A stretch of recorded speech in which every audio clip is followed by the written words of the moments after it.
दमदार आवाजाचा आणि रोखठोक बोलणारा महाराष्ट्राचा नेता हरपला. जड अंतःकरणाने नाही, दादांना भावपूर्ण श्रद्धांजली.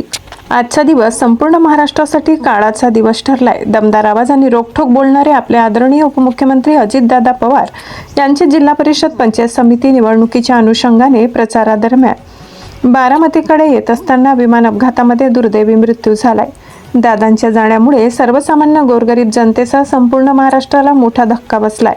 दादांच्या दुर्दैवी निधनाची बातमी संपूर्ण महाराष्ट्रभर वाऱ्यासारखी पसरली, मात्र या बातमीवर कुणाचा विश्वास बसत नव्हता.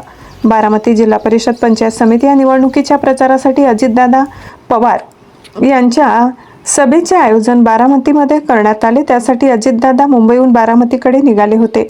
यावेळी बारामतीमध्ये विमानतळाच्या धावपट्टीवर लँडिंग करताना हा अपघात झाला. याच विमानात अजितदादासह कॅप्टन सुमित कपूर, कॅप्टन शुभांगी पाठक, अजित पवार यांचे सुरक्षा रक्षक विदीप जाधव, फ्लाईट अटेंडंट पिंकी माडी यांचाही अपघातात मृत्यू झालाय.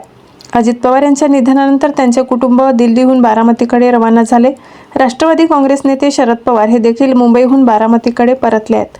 अजितदादा पवार यांच्या निधनानंतर राज्यातील दिवसाचा दुखवटा मुख्यमंत्री देवेंद्र फडणवीस यांनी जाहीर केलाय. तसेच आज शासकीय सुट्टी जाहीर केल्याचे फडणवीस यांनी सांगितले.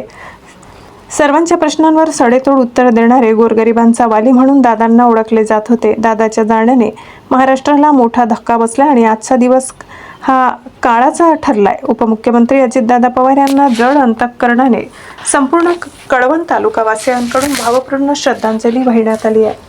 गिरणा वार्ता न्यूजसाठी संपादक गणेश पवार, कळवण.